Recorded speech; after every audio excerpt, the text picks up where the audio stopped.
Viver é Cristo, morrer é lucro. Olha, essa é uma das frases mais fortes, mais radicais de toda a Bíblia. Foi dita pelo apóstolo Paulo e, de certa forma, ela resume a vida inteira dele. E mais do que isso, ela desafia tudo que a gente pensa sobre o que significa a vida e a morte. Vamos tentar entender essa ideia juntos. Vamos ouvir de novo. Porque para mim o viver é Cristo e o morrer é lucro. A primeira parte, viver é Cristo, a gente até consegue ter uma ideia do que significa, né? Uma vida dedicada a Ele. Mas morrer é lucro? Como assim? Como é que o fim de tudo pode ser visto como um ganho? Pois é, essa é a grande pergunta que a gente vai explorar agora. Parece uma contradição, não é mesmo? A gente geralmente vê a morte como o nosso maior inimigo. Então, como é que Paulo chega a essa conclusão tão surpreendente? A chave para entender o lucro da morte está, na verdade, em entender primeiro o que ele queria dizer com vida. Para Paulo, dizer viver a Cristo não era só uma frase bonita, um jargão religioso. Não, era a descrição literal da realidade dele. Uma vida de missão sem descanso e, como a gente vai ver, de um sofrimento que, sinceramente, pouca gente conseguiria suportar. A vida de Paulo, depois que ele se converteu, não teve nada de fácil. Na verdade, foi o exato oposto. Ele abriu mão de uma posição de poder, de prestígio, para viver uma vida de perseguição, de dificuldades constantes, tudo por causa do Evangelho. E quando a gente olha os detalhes, o nível do compromisso dele fica ainda mais claro. Olha só essa lista que ele mesmo escreveu na carta aos Coríntios. E o mais impressionante é que isso nem é tudo. Prisões, chicotadas, foi apedrejado, sofreu naufrágios. Paulo enfrentou perigo de morte de todos os lados, tanto da natureza quanto de outras pessoas. É uma lista que mostra, na prática, o preço que ele estava disposto a pagar. E mesmo assim, depois de listar todos esses sofrimentos, ele diz que a maior pressão que ele sentia todo dia era a preocupação com todas as igrejas que ele tinha fundado. O foco dele nunca era nele mesmo, entende? Era sempre na missão. A vida dele era totalmente entregue a Cristo. E é partindo desse ponto de vista que a gente começa a entender a segunda parte da frase. Ok.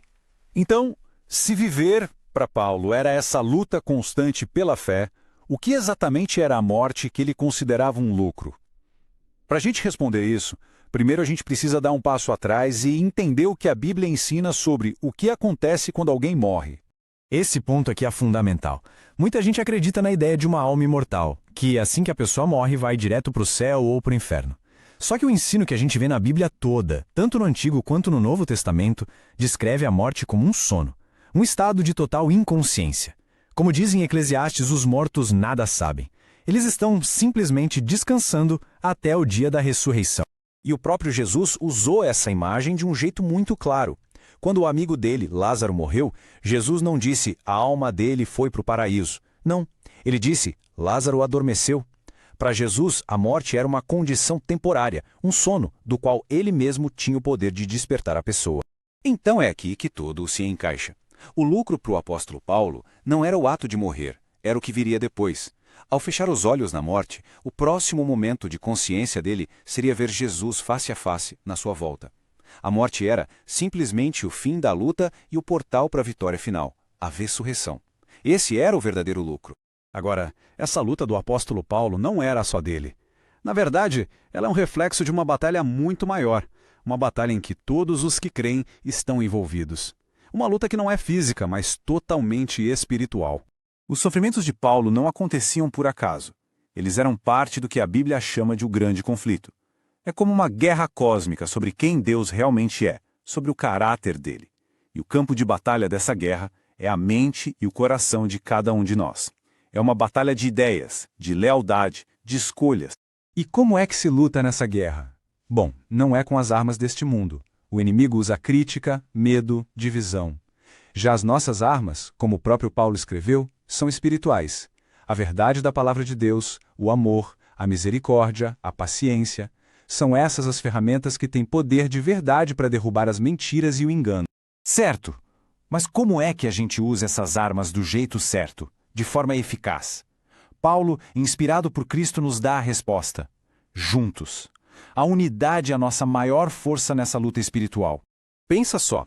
Na noite anterior à sua crucificação, a grande oração de Jesus não foi pedindo poder ou segurança para os discípulos. Foi pedindo que eles fossem um, que tivessem unidade. Ele sabia que a união deles seria o testemunho mais poderoso para o mundo de que ele realmente veio de Deus. A unidade não é algo opcional, é o centro da missão. E Paulo repete essa mesma ideia na sua carta aos Filipenses. Ele pede, ele insiste, para que eles permaneçam firmes em um só espírito, lutando juntos, com uma só mente, pela fé. E aqui não se trata de todo mundo ser igual, mas de ter unidade de propósito, de espírito, de estarem juntos contra as dificuldades. A estratégia do adversário sempre foi a mesma: dividir para conquistar. O próprio Jesus disse que uma casa dividida não fica de pé. Por outro lado, uma comunidade de pessoas que creem, unida na verdade da palavra de Deus e com foco na mesma missão, bom, ela se torna uma força que não pode ser vencida nesse grande conflito. Então, vamos juntar as peças do que a gente viu. Para Paulo, viver era se entregar totalmente a Cristo e morrer é a porta de entrada para a ressurreição. E a nossa resposta a essa esperança é lutar também, não sozinhos, mas unidos na fé. Isso tudo nos leva a uma pergunta bem pessoal. Depois de entender essa perspectiva, como é que a gente pode, hoje, viver essa fé unida no nosso dia a dia? Como é que as nossas vidas podem declarar, assim como a de Paulo, que viver é Cristo e a nossa esperança que morrer é lucro?